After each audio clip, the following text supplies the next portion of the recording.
Thank God she isn't coming. I stopped with my hand raised toward the front door, a glass pie dish warming my palms through 2 folded towels. Through the narrow gap in the living room curtains, I could see candles burning along the mantel and people moving between the kitchen and dining room. Then I heard my daughter-in-law laugh. Seriously, Jason, this dinner is going to be so much better without your mother hovering over everything. My fingers went numb around the pie dish. Jason chuckled. My son, my only child. I know, no lecture about wasting heat, no rearranging the table because the forks are half an inch off, no asking if everyone has enough water every 5 minutes. Vanessa lowered her voice, but not enough. And no one in one of those sad little cardigan outfits ruining the photos. My parents are bringing friends from the club. I want tonight to look elegant. Another burst of laughter drifted through the cracked window. I stood there in my navy wool coat, holding the cherry pie Jason used to beg me to make when he was a boy, and felt something inside me go completely still. I had not been invited to arrive early. That was the surprise. Earlier that afternoon, I had texted Jason that I might stay home because I felt tired. He replied with a heart and wrote, "Rest, Mom. We'll save you a plate." I changed my mind an hour later. I had pictured Vanessa struggling with 20 guests, so I baked the pie, wrapped a scarf around my neck, and drove across town to help. Instead, I had arrived just in time to hear them celebrate my absence. For 3 years, I had called their cruelty, stress, impatience, youth, misunderstanding, anything except what it was. I did not knock. I set the pie carefully on the porch bench beside a decorative pumpkin, walked back down the brick path, and climbed into my car. My chest ached, but I did not cry, not yet. I sat behind the steering wheel and looked at the house. My house, not figuratively. Legally. My late husband Daniel and I had bought it 26 years earlier. We raised Jason there. After Daniel died, the rooms became too large and too quiet, so I moved into a smaller townhouse near the botanical gardens. Jason and Vanessa had been newly married and struggling with rent, and I offered them the house for a year or 2 while they saved. They never paid rent. I still paid the property taxes and homeowner's insurance. When the furnace needed replacing, I paid for that too. I let Jason remain on my family phone plan. I co-signed their SUV because his credit had been bruised by student loans. The internet and several streaming services still charged to my account because changing them had seemed like more trouble than it was worth.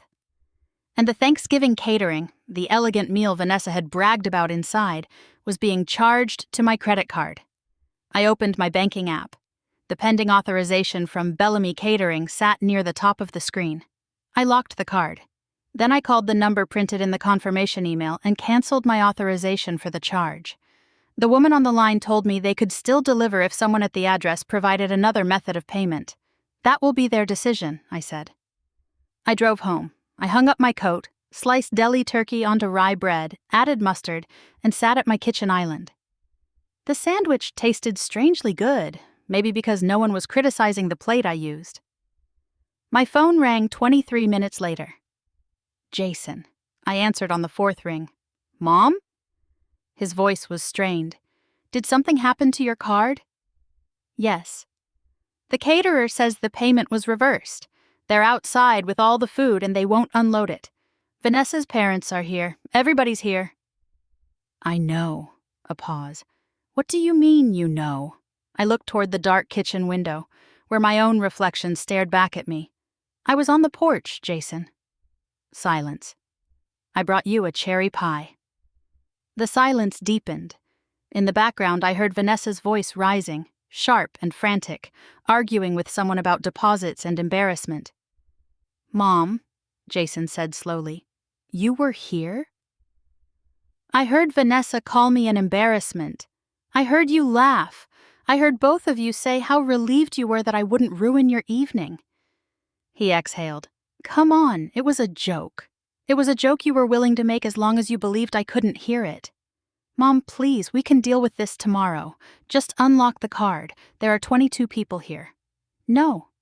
Mom, you wanted Thanksgiving without me. You have it. You also get Thanksgiving without my wallet. I ended the call. The phone started ringing again immediately. I switched it to silent.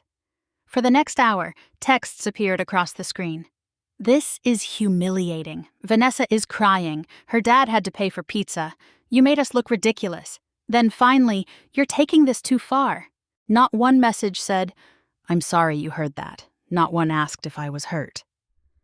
I stared at the words until something that had been blurry for years came into focus. They were not afraid of losing me. They were afraid of losing what I provided. I carried my laptop to the dining table. I began with small things. I changed every password on my streaming accounts and selected log out of all devices. I removed Jason from a grocery delivery membership I paid for. I scheduled the internet service at the house to transfer out of my name at the end of the billing cycle. I opened the file where I kept financial records and made a list of every expense I still covered for 2 employed adults in their 30s. The list filled most of a page. Then I saw the folder labeled House. Inside were tax receipts, insurance statements, maintenance invoices, and the deed with my name alone. I sat back. For years I had told myself I was helping Jason build a stable marriage. But stability bought by someone else is not stability. It is dependence dressed in nicer clothes. At 9:18 that evening, I emailed a real estate agent named Miriam Cole, an old friend from my book club who had sold 2 houses on my street. I wrote, "I'm considering putting the Cedar Ridge property on the market. Can we meet Monday morning? I also need the name of a good real estate attorney." Then I closed the laptop. For the first time since Daniel died, the silence in my townhouse did not feel like absence. It felt like space. The pounding on my front door began at 8:07 the next morning. I did not need to check the camera to know who it was, but I checked anyway. Jason stood on the porch with both hands shoved into his coat pockets. Vanessa stood beside him in oversized sunglasses despite the gray sky, arms folded tight across her chest. I opened the door but left the chain latched. Jason stared at it. "Seriously?" "Yes." "Can we come in?" "No, we can talk here." Vanessa pushed her sunglasses onto her head. "You humiliated me in front of my entire family." I almost laughed at the certainty in her voice. "Good morning to you too. My father had to pay almost $600 for last-minute food because you threw a fit." "You called me a miserable old woman who would ruin your photographs." "I was venting." "You said it in the house I let you live in for free." Her jaw tightened. "So now you're going to hold the house over our heads every time we have an argument?" "No." I unlatched the chain, opened the door wider, and held out my hand. "Jason, give me the spare key to my townhouse." He blinked. "What?" "You have a copy. Give it back." "Mom, this is getting dramatic." "The key." He glanced at Vanessa. She gave him a tiny, irritated shake of the head, as if I were a difficult employee he should manage. That gesture settled something in me. "Now, Jason." He pulled his keyring from his pocket, worked the brass key loose, and placed it in my palm. "Thank you." I slipped it into my pocket. Then I looked at both of them.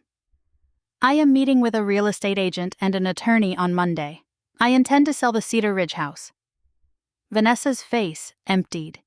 Jason whispered, "What?" "You will receive proper written notice after I speak with counsel. Start looking for another place."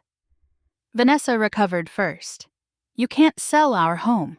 It is not your home in the legal sense. It is my property. We've lived there 3 years. Without rent. We decorated it. We renovated the guest room. We were talking about turning the upstairs office into a nursery." Her hand went reflexively toward her stomach, and for one terrible second I wondered whether she was pregnant. Jason saw my expression. "She isn't pregnant, Mom. We were just planning ahead." I nodded once. "Then plan ahead somewhere you can afford." Jason stepped closer to the door. "You're selling the house because of one stupid conversation?" "No, I'm selling it because that conversation finally made me understand the arrangement we've had. You don't treat me like family, you treat me like infrastructure." His face flushed. Vanessa scoffed. "That doesn't even make sense." "It makes perfect sense to me." I began to close the door. Vanessa caught the edge with her palm. "You are vindictive." I looked directly at her hand until she removed it. No, vindictive would be trying to ruin you. I am simply stopping myself from financing people who openly despise me. I shut the door and locked it. Outside, Vanessa began shouting at Jason. He tried to quiet her. Their voices drifted down the walkway until a car door slammed. My hands shook for several minutes afterward. Setting a boundary did not make me fearless. It made me terrified and determined at the same time. On Monday morning, I sat across from Miriam and a real estate attorney named Paul Whitaker in a conference room overlooking downtown. I told them everything that mattered. The deed was solely mine. Jason and Vanessa had no written lease, they paid no rent, and I wanted to sell. Paul did not care about Thanksgiving insults. He cared about procedure. That's good, I told him. I want this done correctly. He explained the notice he recommended, the timeline, and the importance of documenting communication. By noon, he had prepared a formal notice to vacate that complied with the local requirements. I had it delivered by a professional process server and sent a second copy by certified mail. Miriam scheduled photographs for after the move-out date and placed a discreet coming soon sign in the front yard. The sign lasted 17 minutes. Jason called first. I let it go to voicemail. Vanessa called 6 times. I ignored those, too. Then Jason texted a photograph of the sign lying flat on the grass. Vanessa pulled it out. She says you're making us look homeless. I forwarded the message to Miriam and Paul. Miriam arranged to have the sign reinstalled the next morning. Paul sent Jason a short written reminder that damaging or removing marketing materials from the owner's property would complicate matters unnecessarily. The second sign remained standing. My grandmother's mahogany dining set was there. So was Daniel's grandfather clock, a walnut credenza from my parents' first home, and a cedar chest containing family quilts. When Jason and Vanessa first moved in, I had left those pieces because the townhouse was too small. Vanessa loved them then. She called them authentic vintage statement pieces. Now I remembered seeing wet wine rings on the credenza during Christmas. I remembered finding one of the dining chairs on the patio after a summer party. I remembered Vanessa joking that she might paint the grandfather clock white. On Wednesday afternoon, I arrived with a licensed moving company. Jason was at work.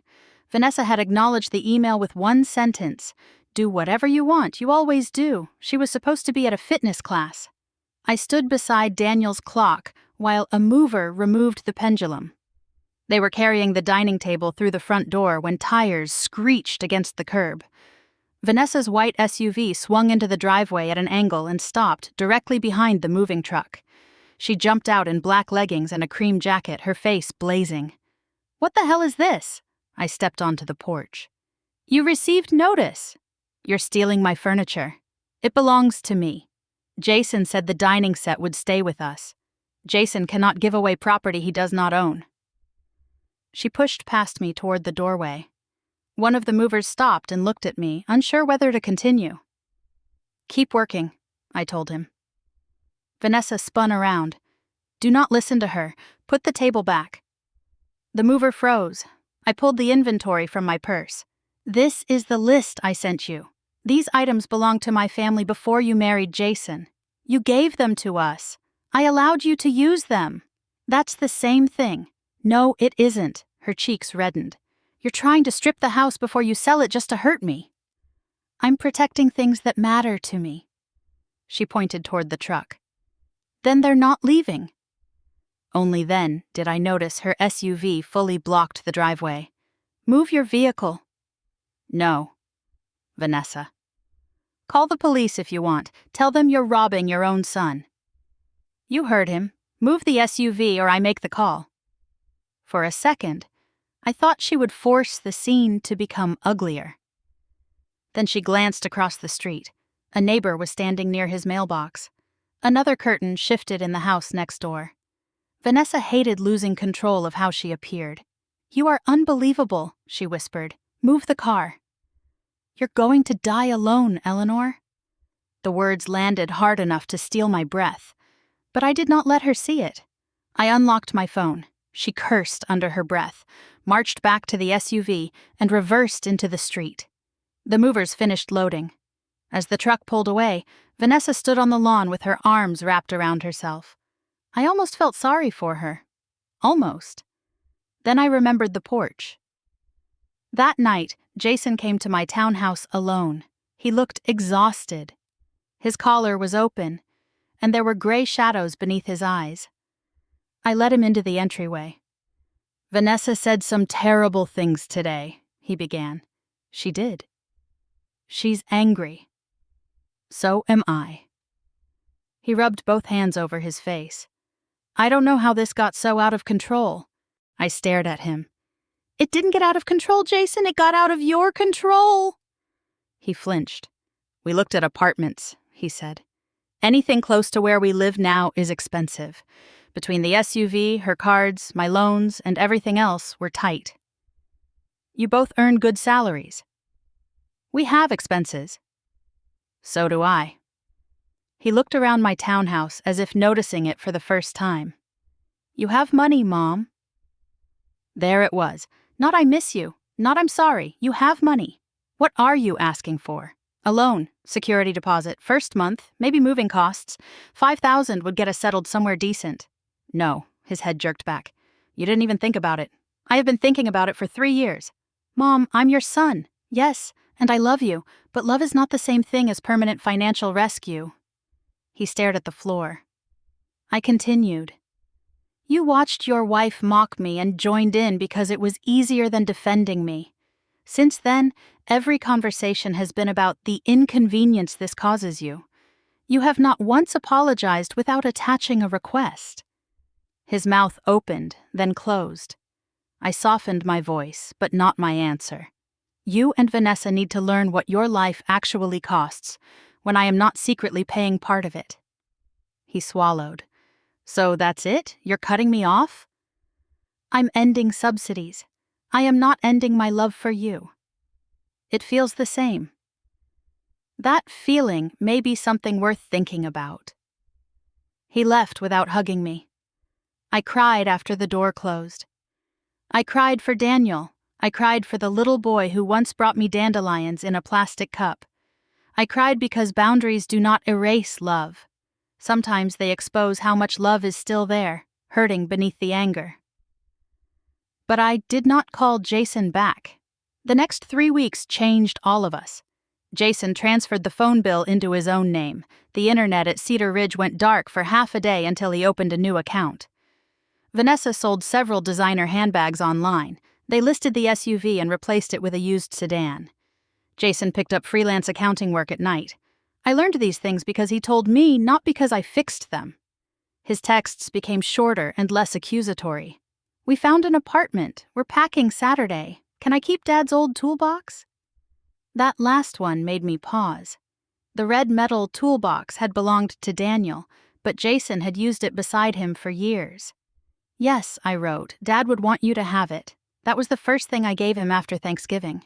It felt different because he had asked instead of assumed. I spent my mornings making space in the townhouse for the furniture I had recovered. The mahogany table was too large for my dining area, so I kept 4 chairs and donated the others to a local theater group that restored period furniture. The grandfather clock fit perfectly beside the staircase. The cedar chest went at the foot of my bed. On move-out day, I drove to Cedar Ridge for the final walkthrough. A scratched rental truck sat in the driveway. Cardboard boxes lined the garage.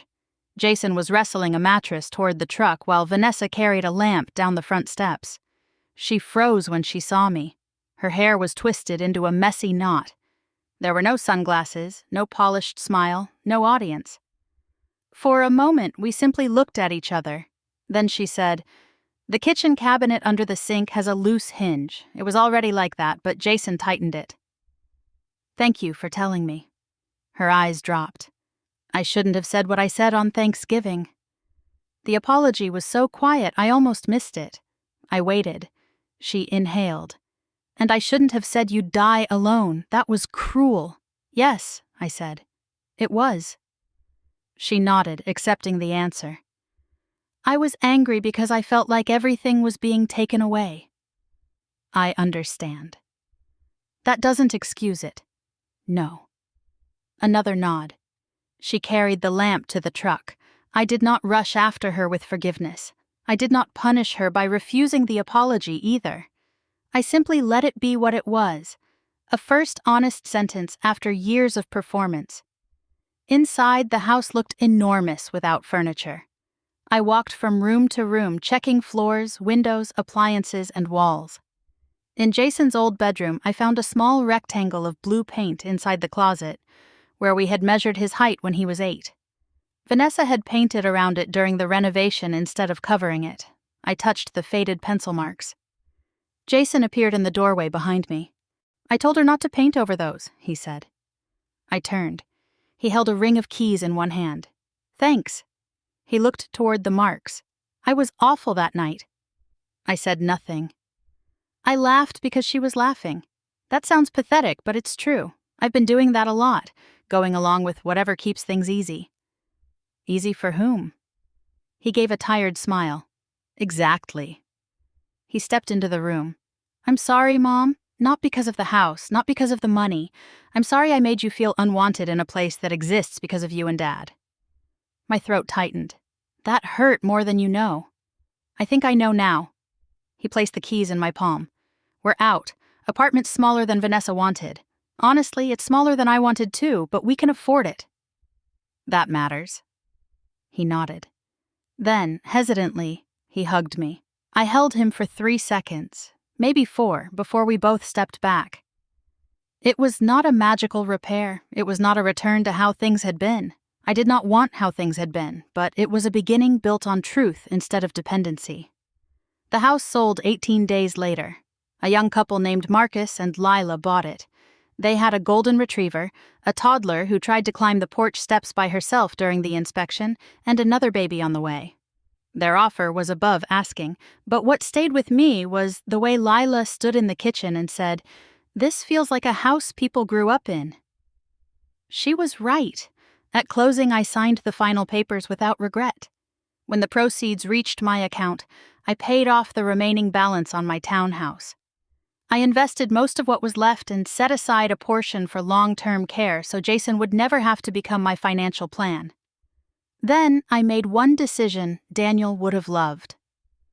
I donated money to a local nonprofit that helped widowed seniors with emergency housing and utility bills, not because I wanted to become anyone's endless safety net again, but because temporary help given with clear limits can change a life. With a smaller amount, I hired a landscaper to turn my plain backyard into a garden, hydrangeas along the fence, lavender beside the patio, a small Japanese maple near the corner, 2 iron chairs and a round table where I could drink coffee in the morning. By spring, the garden had become my favorite room. One Saturday, my phone buzzed while I was pruning dead blooms. Jason had sent a photograph of a tiny apartment dining area. Daniel's red toolbox sat on a shelf in the background. Jason and Vanessa were seated at a second-hand table with takeout containers between them. The message underneath read, "We started counseling. It's uncomfortable but good. We made a budget and paid off 1 card. Vanessa found this table for $60 and refinished it herself. Thought you'd appreciate that." I smiled. Another message arrived.